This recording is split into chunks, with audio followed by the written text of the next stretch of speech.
Let's do an optimization example. This one says if 1200 centimeters squared of material is available to make a box with a square base and an open top, find the largest possible volume of the box. So for an optimization example, we're going to ask two questions. First thing we're going to ask is, what are we going to optimize? And we are optimizing volume. So we do want to make an equation for the volume, but let's look at our open-topped box over on the left and attach some variables to this. So something that's important is they've told us that our box has a square base.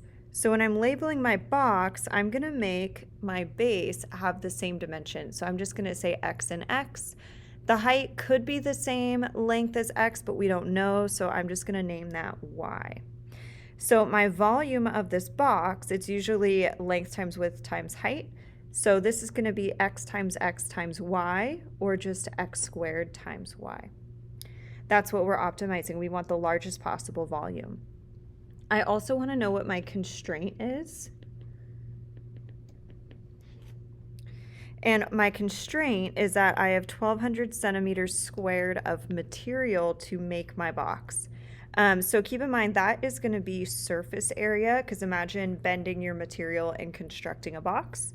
So I also need a formula for surface area. So let's get our areas. First I have my base, which I'm just going to do a quick draw in, is going to be that bottom part. So I'm going to have x squared.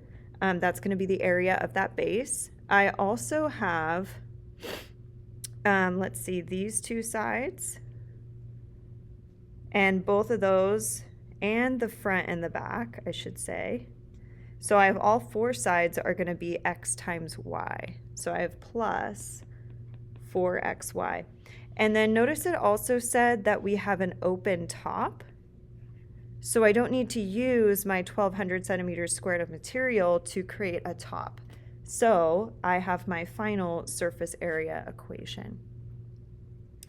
Over on my optimization, my volume equation, I want to make sure I have volume in terms of one variable, so I can either replace the x or replace the y. If we look at our surface area equation, I should say we know our surface area is going to be 1200. I'm going to say let's solve for y, because that looks like that's going to be easier. So I'm going to subtract x squared on both sides, divide by 4x on both sides.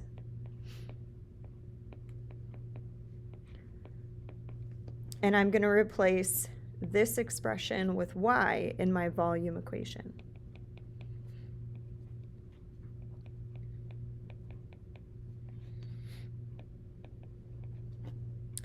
Let's make my volume equation look a little bit nicer. I can cancel out an x.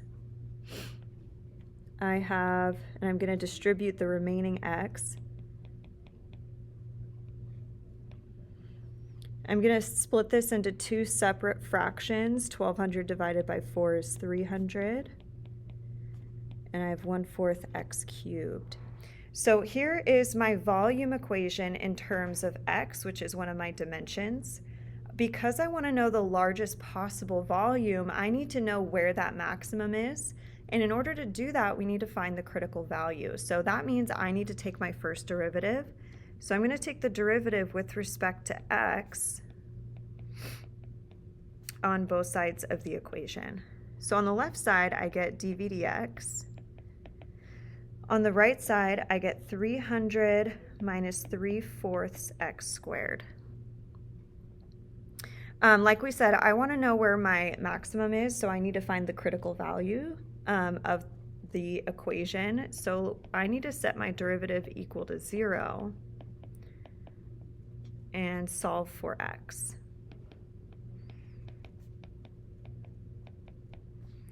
And I'm going to get 4/3 times 300 equals x squared. That's going to be 4 times 100, which is 400. And when I square root both sides, I get x equals plus or minus the square root of 400 is 20. But keep in mind that x represents a length. So we're going to ignore the negative 20 because that doesn't make sense in our situation. And we're just going to say x equals positive 20. Now, here's my critical value. I'm hoping I have my max volume at x equals 20, but let's verify that I have a maximum and that something else isn't going on. So I'm going to set up a number line.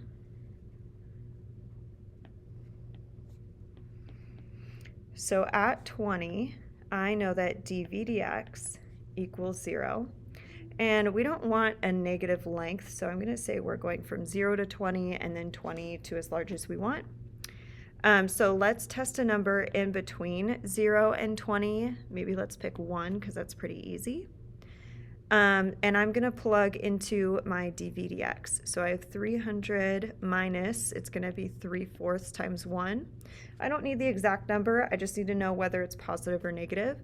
That's going to be a positive number, so I know that v is increasing between 0 and 20. Let's pick something larger than 20. How about 21? When I plug in, I'm going to have 300 minus 3/4 times 21 squared.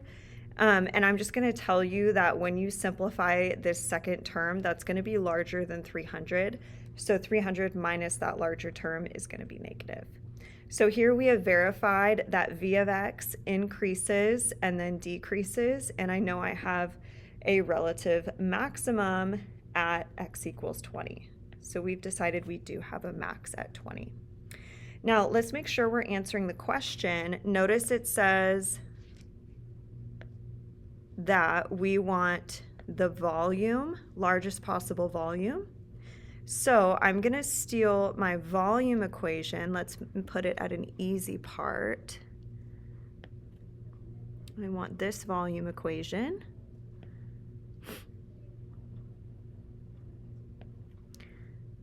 Okay, we're going to put it down here.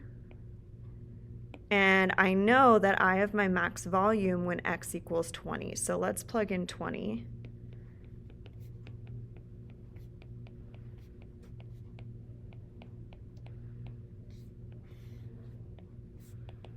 Okay, so this is going to give me, let's see, 24,000 minus 2 cubed is 8, so 8,000 over 4.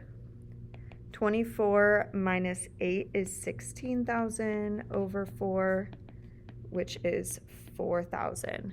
Let's put our units with it. So we are in centimeters. So my max volume, let's put it over here. Maximum volume is 4,000 centimeters cubed.